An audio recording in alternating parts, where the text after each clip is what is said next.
Ni siku iliyo njema mtazamaji wa ITV popote pale ulipo, nasema asante ama nakupa kongole wewe ambao umekaa mbele ya runinga yako na kuachana na TV nyingine zote kuhakikisha kwamba inaonekana nembo ya ITV Super Brandi, habari ya dunia, kituo bora cha matangazo Afrika ya Mashariki. Ubora wa hiyo tunzo unaendana na vipindi. Mimi naitwa Sande Mwana wa Temba. Unaweza kuniita mzee wa Manjumati kama ilivyo ada. Nazunguka na tembea, lakini sana naheshimu maoni yenu.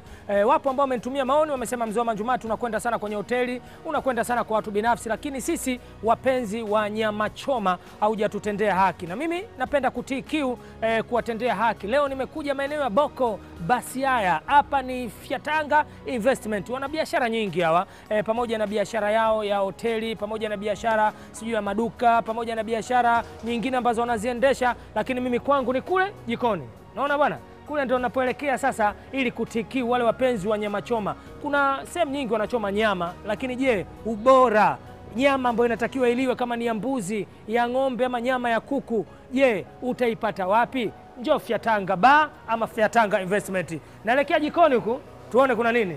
Siondoke kwenye runinga yako. Karibu.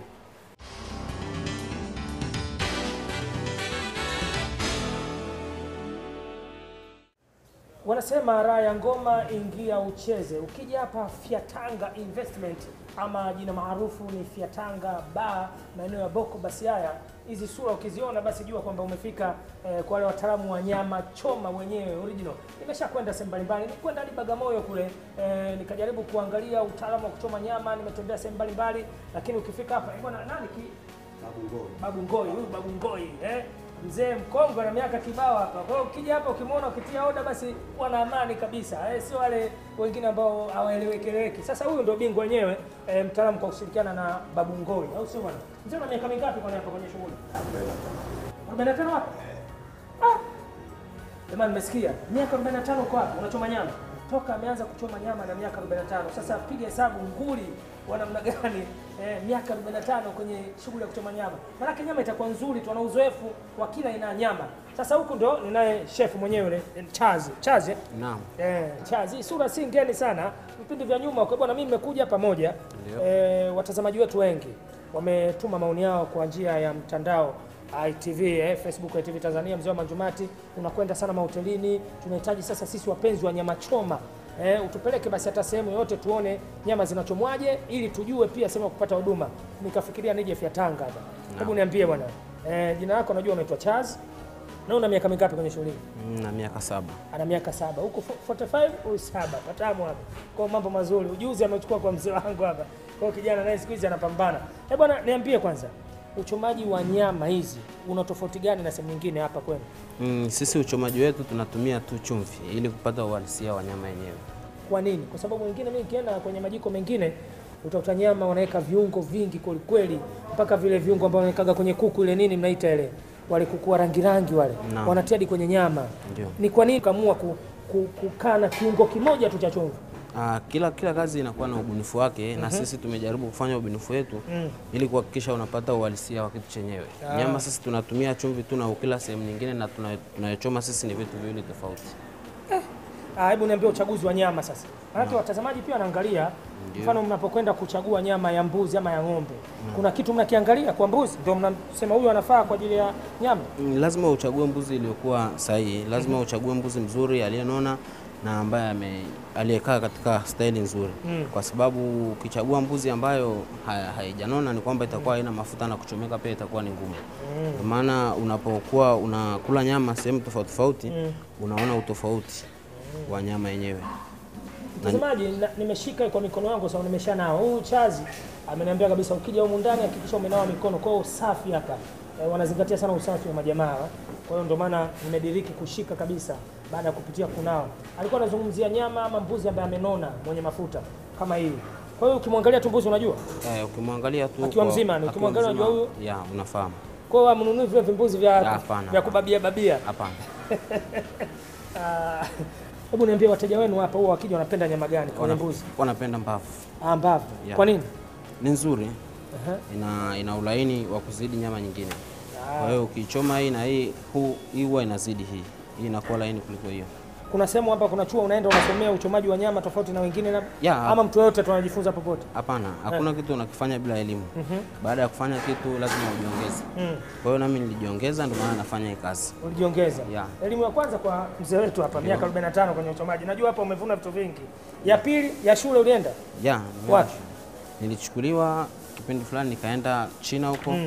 Nikajifunza kuchoma, lakini tayari nilikuwa nishafundishwa kidogo na mzee hapo kuchoma nyama. Kwa hiyo nikaenda kule nikachoma nyama na wenyewe wakaniongezea ujuzi, ndio nikarudi. Kama miezi 6 nikao. Unaona mambo jamani, kujiongeza. Kumbuka kwamba Afya Tanga hapa mara nyingi walikuwa wanashiriki kwenye mashindano ya nyama choma. Nakumbuka cha nyuma jamaa alichukuliwa hapa akapelekwa China miezi 6 namna gani ya kuchoma nyama kwa kutumia chumvi, na kwa maelezo yake naomba nimnukuu kwamba ukitumia chumvi peke yake manake upotezi ladha tofauti na ukaja ukuta ladha nyingine. Sasa tutamuona mwenyewe akiwa anafanya moja mpaka mwisho. Maandalizi. Mimi nakuachia Chazi, nakaa pembeni nione maandalizi unavyofanya, sio kama chumvi unawekaje mpaka kule jikoni. Alafu tutarudi tena baadaye kuona namna gani nyama ikiwa tayari. Usiondoke kwenye runinga yako. Kama una swali lolote chochote, namba ya huyu bingwa ambaye amesomea China miezi 6 na mzee wetu hapa Babu Ngoye miaka 45 kamfua kijana huyu wakiwa wanatuonyesha hapa. Usiondoke, mimi nakaa pembeni. Elewa kwamba kila jambo ukitaka kujifunza basi moja, angalia kwanza, unajifunza kwa asilimia zaidi ya 70. Ukisikiliza unaongeza ujuzi pia. Hii ndio ITV Super Brand.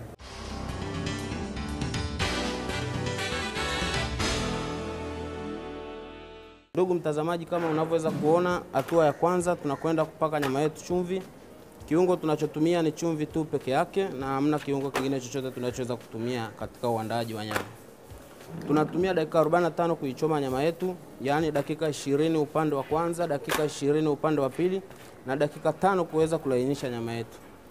Nyama yetu tayari tumeshaiweka chumvi, kwa hiyo tunakwenda kuiweka jikoni kwa ajili ya kusubiri dakika 20 za kwanza.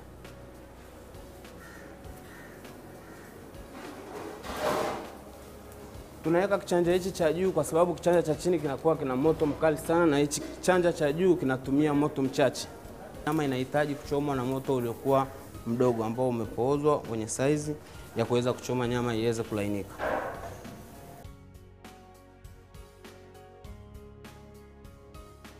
Kama unavyoweza kuona ndugu mtazamaji, tunakoleza moto kidogo ili kupata uhalisia wa moto ambao unaweza kuchoma nyama. Kwa hiyo tutatumia dakika 20 upande wa kwanza, dakika 20 upande wa pili na dakika 5 kwa ajili ya kulainisha nyama yenyewe.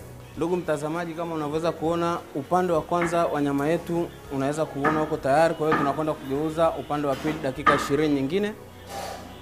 Tukisubiri dakika 20 nyingine ziishe ili tuweze kuendelea na dakika 5 zile za kulainisha nyama. Kama unaweza kuona nimekuambia moto unatakiwa uwe mdogo ili uweze kuivisha nyama kwa utaratibu na nyama isiungue. Ndio maana hatujaweka kichanja cha kwanza, tumeweka kichanja cha pili.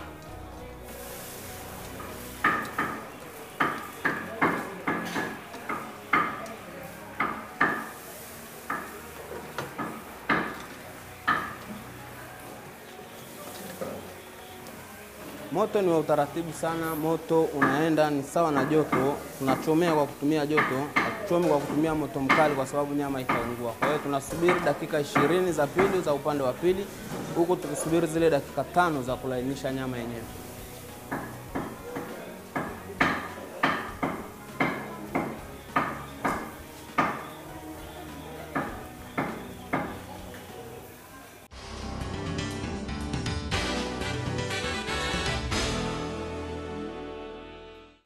Mtazamaji, ni hatua za ukingoni. Nadhani nilimwacha Chazi hapa akiwa anatuelekeza kule jikoni namna gani ya kuweza kutenganisha nyama. Kwa nini usiweke kwenye moto mkali, kwa nini usinini. Mimi naogopa kwenda kule kwa sababu hali ya pale mwenyewe amezoea.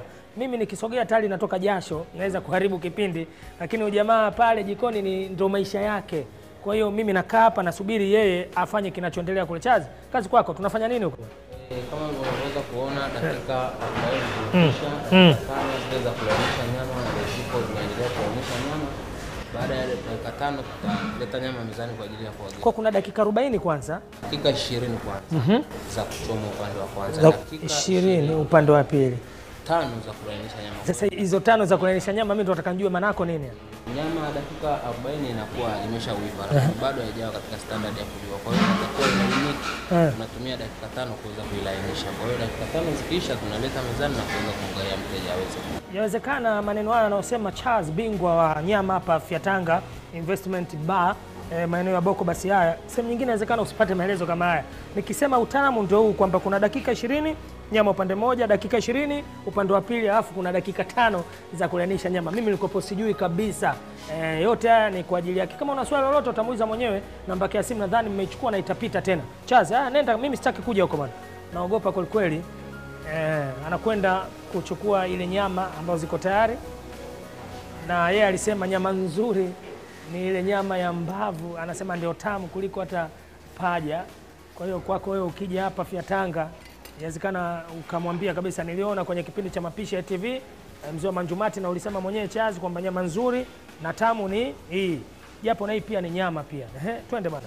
Kama unavyoweza kuona dakika 45 zimekwenda kupita, nyama yetu ipo tayari, imeshakamilika pande zote mbili na nyama ni laini kabisa. Tutakwenda kuikata ili tuweze kumpatia mteja. Hii ni mbavu, iko tayari kabisa. Ukiangalia mwenyewe unaona imelainika. Na huu ni mbuzi. Kwa hiyo tunakwenda kukata ili tuweze kumgawia mteja. Na hapo unakata kwa portion Yeah. Ngoja kae mbali bwana kidogo. Abungoi, nenda bwana kamsaidie pale nini. Hivi mtazamaji, nyama yetu tunakata kwa portion. Tunauza kwa portion baada ya nyama kukamilika. Portion moja tunauza shilingi 5 na portion nyingine 5,000. Kwa hiyo huu mzima huwa tunauza shilingi 50,000. Mbavu mzima ni shilingi 35. Mkono wa mbele ni shilingi 30,000.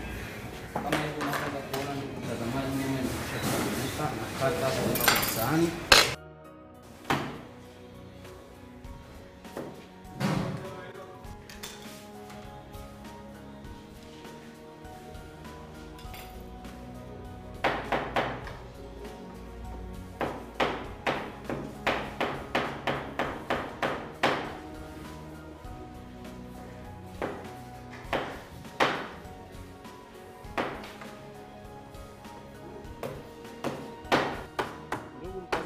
Nyama yetu tuna save kwa kutumia chumvi na pilipili na ndimu. Hatutumii kiungo chochote kuanzia kuiandaa nyama mpaka nyama inapomfikia mteja. Kama unaweza kuona portion ya 5,000 ndo kama hii tunaenda kumpatia mteja ili aweze kula. Kwa hiyo hapa mteja anaweza kuamua ale na ndizi ama ale na ugali ama na chochote anachotaka. Mtazamaji, mmeona mimi ninachotazama bei ni rafiki kabisa, lakini ninachotazama ni uzuri wa nyama na mvuto wake. Kwa wale ambao mlikuwa hapa mmetuma maoni kwa ITV, mmetuma maoni kwangu kila mkiniona mzee wa Manjumati, hebu tembelea basi kwa wataalamu wa kuchoma nyama. Mimi nimekuja hapa Fiatanga na mmeshuhudia hii, na ukiangalia inaonekana ina mvuto kwa kweli. Charles, sasa ndizi kwa wapi? Hamna tandizi hata moja? Mimi najaribu kuonja, nataka nione ladha, afu nitakuhadisia baadaye ladha yake koje. Ndio uzuri wa kucheza hii ngoma. Kwa unaweza kula na ndizi kama hivi, au sio? Neno la mwisho labda kwa watazamaji wetu. Neno la mwisho kwa watazamaji, mimi naitwa Charles, ni mchomaji wa nyama kutoka Fiatanga. Kwa yule anayetaka kuniona haje Fiatanga au atumie namba zangu ambazo ziko chini hapo zinaonekana, niweze kumwelekeza jinsi ya kuchoma nyama. Jamani, mmesikia? Kiungo chochote zaidi ya chumvi, ni chumvi tu tunatumia katika uchomaji wetu wa nyama. Tofauti na sehemu nyingine utakuta wana viungo kibao, lakini hawawezi kupambana nasi. Nataka kusema bwana, mimi nataka ushamaliza kusema? Nataka endelee kusema zaidi, mimi naendelee kufaidi hapa. Mtazamaji, Fiatanga kama unaelekea njia Bagamoyo, ukitokea Dar es Salaam Mwenge, sio Makongo, unapita kote, ukifika Boko basi upande wa kulia Fiatanga. Lakini ukitokea Bagamoyo basi ukifika Boko ni Fiatanga. Nimekuonyesha hii ili uone raha kuiangalia TV kwamba tunatoa maelezo sahihi kabisa. Kingine chochote utamuuliza mwenyewe Charles. Naitwa Sante Mwana Watemba, kwa niaba ya mpiga picha wangu Daudi Pangaya, alikadhalika mtaalamu wa sauti Gerard Gumbo. Bwana, hii tamu, mara nyingi kitu kitamu huwa amuonje. Asanteni kwa elini bwana. Hii labda uwape wao. Avyo?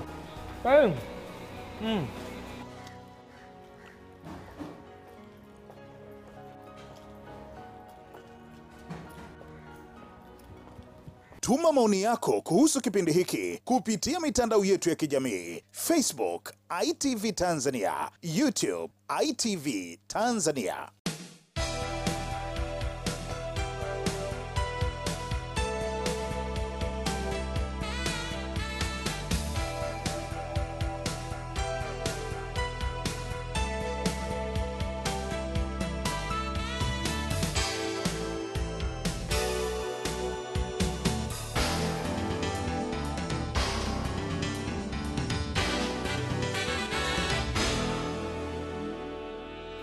ITV Daima, Super Brand Afrika Mashariki.